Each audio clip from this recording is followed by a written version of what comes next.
I'm very happy to have in studio with me today Mason County Auditor Karen Herr to talk about some upcoming elections that will be happening. Good morning, Karen. Good morning, Jeff. How are you doing? I'm doing fine, thank you. Oh, good. Well, I'm glad to have you here today. We've got some upcoming voting that is happening all around the area, and folks should have all of their documentation with them now. It was mailed out a couple weeks ago, and so you should have it all. Everybody should have their ballot. That's correct. Okay.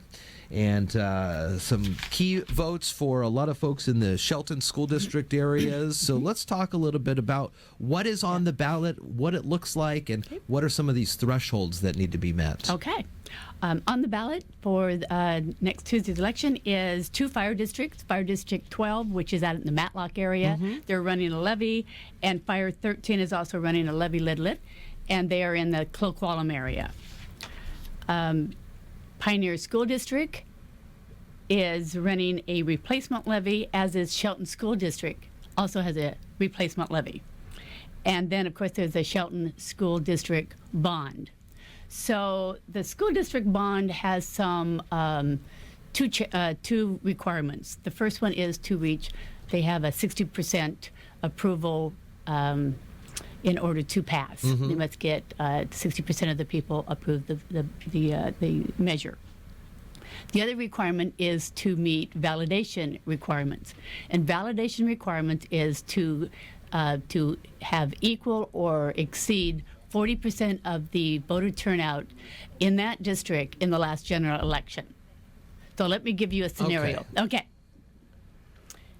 In the general election in the Shelton School District, the registered voters are 12,326. In the general election, in the presidential general election, 9,122 voted in that district. Okay. 40% of that number is 3,649. As of yesterday, the Shelton School District have gotten 2,799, and that means they need 850 more in order to validate. So those are the two requirements. It's validation has not been an issue since we pretty much went. We do all of our conduct elections by mail. Yeah. But prior to that, it was a big challenge because if you had, say, a fire district running an excess levy, and election day fell on, it was like a snow day, like Monday. Yeah. And you didn't have a lot of people be able to make to the polls, they would not make that validation number. Wow. And it is in the Constitution, the validation requirements, and it's just to encourage participation. So just not a handful of people make these important decisions. So, but since 2004, I have never known a district that has not met their validation numbers. Okay, well, that's good to know. That is good.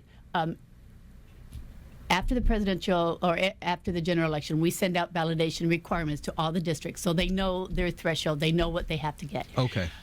But I must say that any jurisdiction that is running an election, an excess levy or a bond after a presidential election has a higher bar to meet because voter turnout is so much higher. Yeah. So that's why the numbers are a little bit larger. Interesting. But Shelton School District every day get these numbers. They're promoting their measures, so they know the numbers that they have to reach. Have you started getting returned ballots? Now these remain sealed until February 14th at 8 o'clock, and that's when we announce the numbers. But you start to see them in.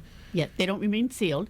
What we do, we are processing. As they come in, we process them. We are checking. We check the signature verification to make sure that they're valid. And then they are opened. Then they are reviewed. Then they are scanned. And then they are stored on in our computer until election night, where we run all the numbers. So as of yesterday, we have right at just a little less than 25% voter turnout. Okay. We're kind of anticipating this close to 50%. So probably we would think another, we're about halfway there. With all the excitement in the presidential election and all that has come since then, do you get a sense that even with these levy and bond votes, more people are engaged in the process?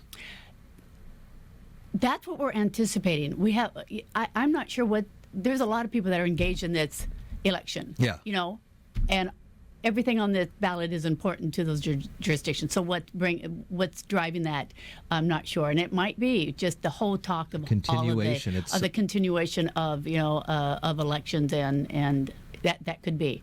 We had you in before the election. Yes.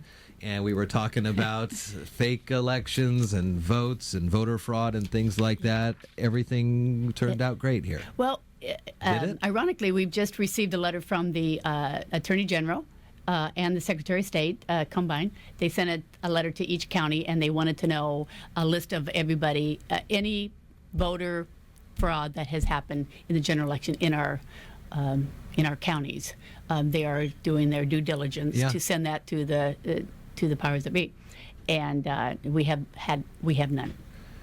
One of the things that has been talked about as kind of perhaps a reason for this is dead people on the rolls. And while I have you here, I just want to ask you this. People do die all the time. Yes. And it's not like as soon as a notification from the funeral home or wherever happens, they're taken off the rolls. How often are those checked?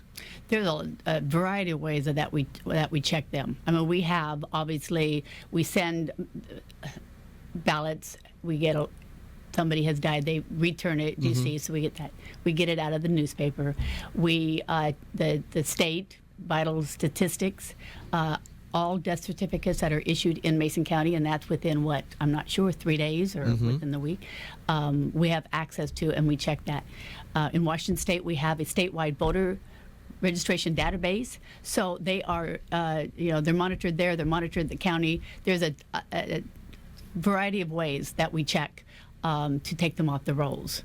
So they do come off eventually. They're not just there's not just thousands of names on there. Oh no, it is a daily. We check those weekly. All the time. Absolutely. Interesting. We get the reports. Yes, absolutely. We get the same thing with someone that might have been convicted of a felony. Okay. Same things. So then when we check signature verification, that will come up. It's like if they're on any of the reports, then their votes will not be counted.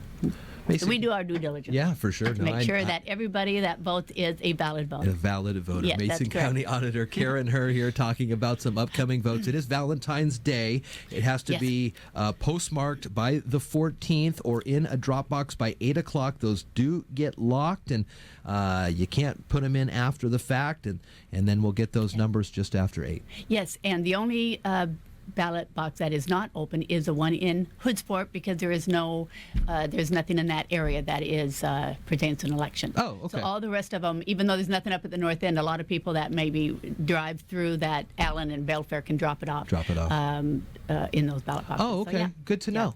I encourage that. Mason County Auditor Karen Herr, always great talking with you. You too. Have a great day. Thank you very much.